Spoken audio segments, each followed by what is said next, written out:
What's up? What's up? Um, you know, watching the last 2 weeks of basketball in the NBA, watching the Mavs, watching my home team play.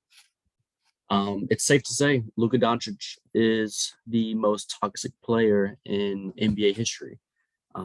It's really kind of getting too obvious sometimes, and it's really sad for me to say that, especially with the whole Rick Carlisle news situation of past 2 weeks ago or was it last week, where Luka Doncic didn't like how Rick Carlisle was coaching, or Rick Carlisle was treating his teammates, treating Luka's teammates, or I think Luka didn't like the way Rick was treating Dennis Smith Jr.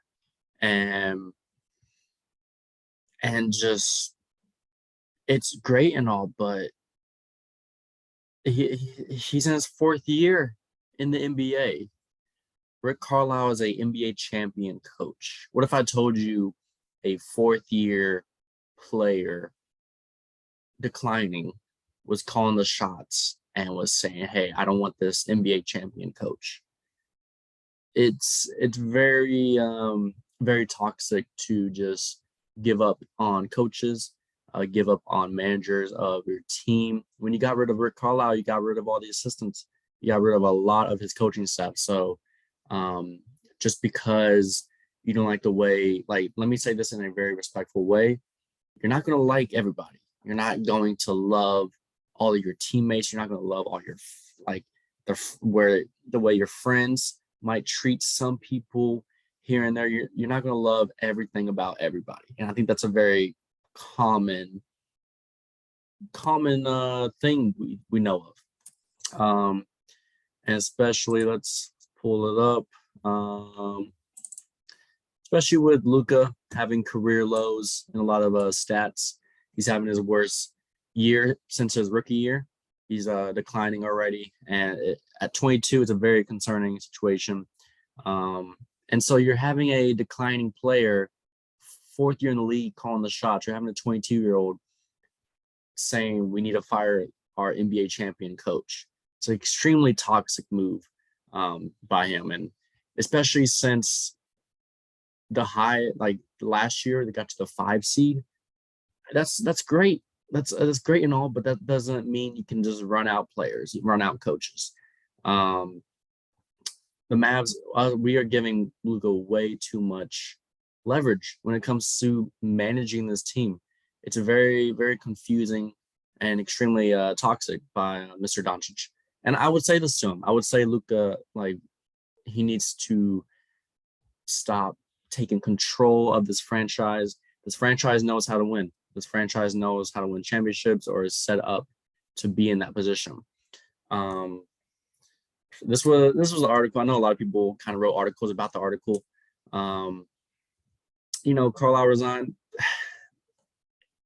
and at the time right now, it's looking like we made a bad decision in firing Rick. We're not even in playoff position right now. We're ninth. We're going to be in the 9th versus 10th play. I don't consider that playoffs right now. To me, we should be a NBA champion bound team, but we are a play-in bound team. What is with that? So it's a very, very concerning situation. I mean, the Mavs on a 2-game losing streak. We're not even at 500. We're not even above 500. It's looking like we'll probably be a lottery team. If you told me we're going to be a lottery team this year, I would have not believed you for a second. I would have bet $100 that we would be a playoff team. At least. We can't even make the playoffs, and we have the LeBron James of this generation. Something's not adding up. The LeBrons, the MJs, the Kobe's, they could maybe get away with some toxic decisions here and there, but at least they're making the playoffs. At least they're making the second, third round every year.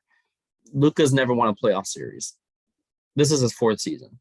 When are we going to stop treating Luka like a baby and treat him more like an adult?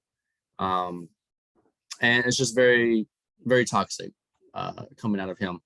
When you have games this year where I went to the Mavs Cavs game last month.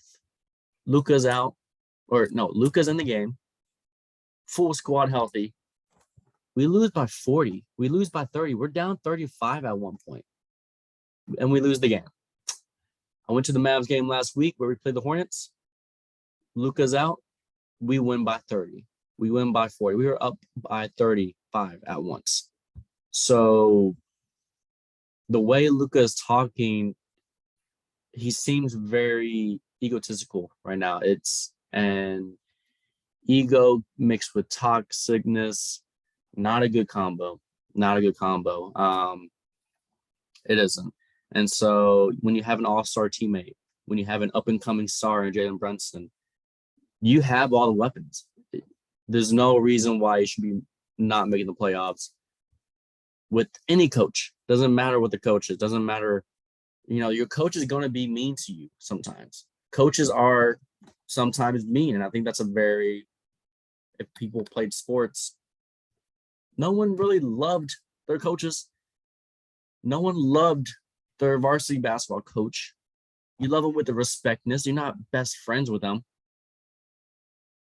So it's weird to say something like, oh, your coach is not going to be your best friend. He's not.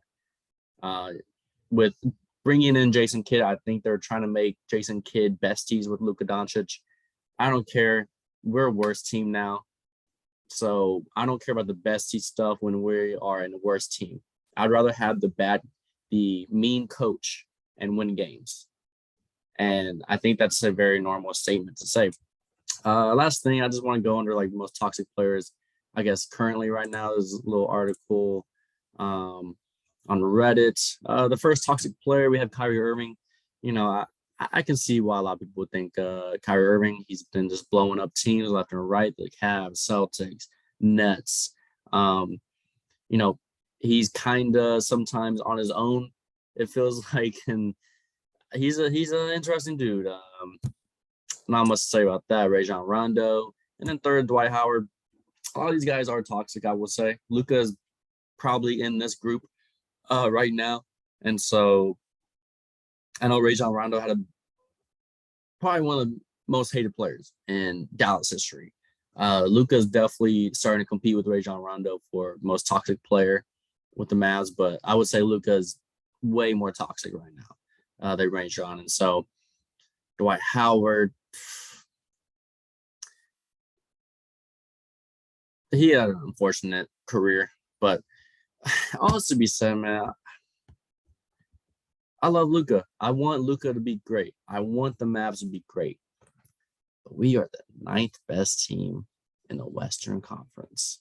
And no one can make the excuse of like, oh, the West is harder. No, the East is just as hard. The West and the East are very normal, balanced. So we can't be better than the Timberwolves. We can't be better than Ant and Cat. We can't be better than the Lakers, who are struggling. We can't be better than the Nuggets that are just injured. I don't know. It's a weird time in Mavs history right now, and it just seems like Luka is very powerful right now. But I'm not against the power, but I'm against giving power to players that haven't earned it. When you haven't won a playoff series, when you're missing games and the Mavs are perfectly fine, when Jalen Brunson is maybe a lot cheaper and maybe almost just as talented as Luka, I don't know. So maybe looking to trade Luka so we can elevate Jalen Brunson and elevate KP more. I don't know.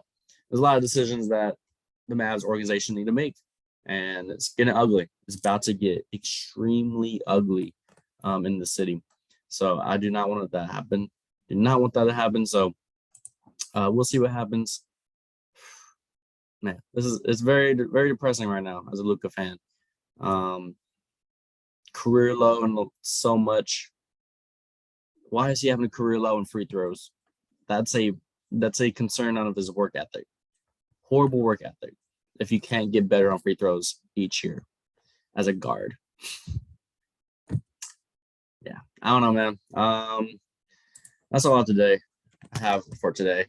All the Mavs, I want them to win. I hope we get in the playoffs this year. I hope we get in a play-in game so we can at least maybe get a chance to make the playoffs.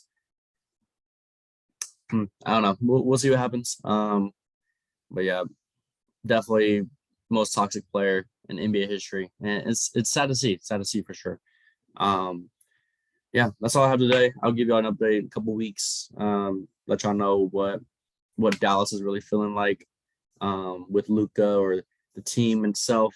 But yeah, that's about it. Thank you for watching, and see y'all next time. Peace.